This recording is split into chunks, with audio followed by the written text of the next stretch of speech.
ആ എനിക്ക് തോന്നുന്നത് കുറെ ഈ രാഷ്ട്രീയപരമായ പശ്ചാത്തലത്തിലൊന്നും എടുക്കേണ്ട ഒരു സംഭവ വികാസം ഒന്നുമല്ല ഇത്. കാരണം ഇത് നമ്മുടെ എല്ലാവരെയും പൊതുവായിട്ട് സ്വാധീനിക്കുന്ന ഒരു പ്രശ്നം തന്നെയാണ്. ഒന്ന് നമ്മള് ഈ ഇതിന് ഇത്തരത്തിലുള്ള കാര്യങ്ങൾ നമ്മൾ രാഷ്ട്രീയവൽക്കരിക്കപ്പെടാതെ ഇതൊരു പൊതുവായ ഒരു ശത്രുവായിട്ട് നമ്മൾ ഈ ലഹരിയെ കാണുകയും അത് കുട്ടിക്കാലം മുതൽ തന്നെ ജീവിതത്തിന്റെ ലഹരിയെ കുട്ടികളെ പഠിപ്പിക്കുകയാണ് വേണ്ടുന്നത്. അതാണ് എൻ്റെ ഒരു അഭിപ്രായം. രണ്ടാമത് ഈ പോലീസിങ്ങിലും അതുപോലെ തന്നെ എക്സൈസിനെ കുറിച്ച് ഇവിടെ പലരും പറയുന്നു. ഒന്ന് അവരവരുടെ നല്ലതുപോലെ അവർ ജോലി ചെയ്യുന്നുണ്ട്. കാരണം ഈ രണ്ട് ഡിപ്പാർട്ട്മെന്റുമായിട്ട് നല്ല ബന്ധമുള്ള ഒരാളാണ് ഞാൻ. കാരണം ഒന്ന് അവർക്ക് മാൻ പവർ കൃത്യമായിട്ട് കിട്ടുന്നില്ല എന്നുള്ളതാണ്. ഒന്ന് അവർക്ക് കൃത്യമായിട്ട് അവർക്ക് മാൻ പവർ ഇല്ല എല്ലാ കാര്യങ്ങളും.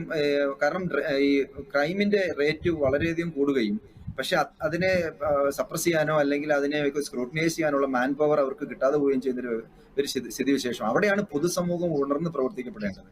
കുടുംബ പശ്ചാത്തലത്തിൽ തന്നെ, അല്ലെങ്കിൽ അത് നമ്മൾ വിദ്യാലയങ്ങളിലൂടെയും അതുപോലെ തന്നെ കുട്ടികളെ നേർവഴിക്ക് കൊണ്ടുപോകാൻ. കുട്ടികളൊന്നും ഒരിക്കലും അങ്ങനെ നെഗറ്റീവായിട്ട് പോകുന്നവരൊന്നും ഒരു ചെറിയ ഒരു ട്വിസ്റ്റിംഗ് പോയിന്റിൽ അവർക്കൊരു ഒരു റെക്ടിഫിക്കേഷൻ ചെയ്ത് അവര് സമൂഹത്തിലേക്ക് വരുന്നവർ തന്നെയാണ്.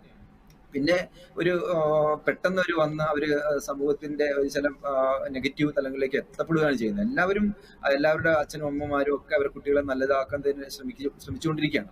പക്ഷെ ചില മേഖലകളിൽ അവർ എത്തപ്പെടുന്നു. രണ്ടാമത്തെ ഈ ഡ്രഗിന്റെ കാര്യം ഇദ്ദേഹം പറഞ്ഞത് ഒരു കാര്യം തന്നെയാണ്. കാരണം കേരളത്തിൽ ഒരു 30 ലക്ഷത്തോളം അന്യസംസ്ഥാന തൊഴിലാളികൾ വന്ന് നമ്മളാരും ശ്രദ്ധിക്കപ്പെടാതെ പോവുകയാണ്. അപ്പൊ അത് സിന്തറ്റിക് ഡ്രഗ് അല്ല, മറ്റ് ഡ്രഗുകളുടെ ക്രമാതീതമായ ഉപയോഗം നമ്മളിലേക്ക് എത്തപ്പെടാനുള്ള പ്രധാനപ്പെട്ട കാരണം അത് നമുക്ക് അവരെ അത് കൺട്രോൾ ചെയ്യാൻ പറ്റാതെ പോവുകയാണ്. അപ്പൊ അത് ഒന്ന് കൺട്രോൾ ചെയ്യുകയും കുടുംബത്തിലും അതുപോലെ തന്നെ പൊതുസമൂഹത്തിലും ഒരു കൺട്രോളിംഗ് മെക്കാനിസം കൊണ്ടുവരികയൊക്കെ ചെയ്യുമ്പോൾ വ്യക്തമാണ്. നമുക്കൊരു പുതിയ തലമുറ വാർത്തെടുക്കാൻ കഴിയുമെന്ന് 100% ഒരു അധ്യാപകൻ വിശ്വസിക്കപ്പെടുന്ന ഒരാളാണ്.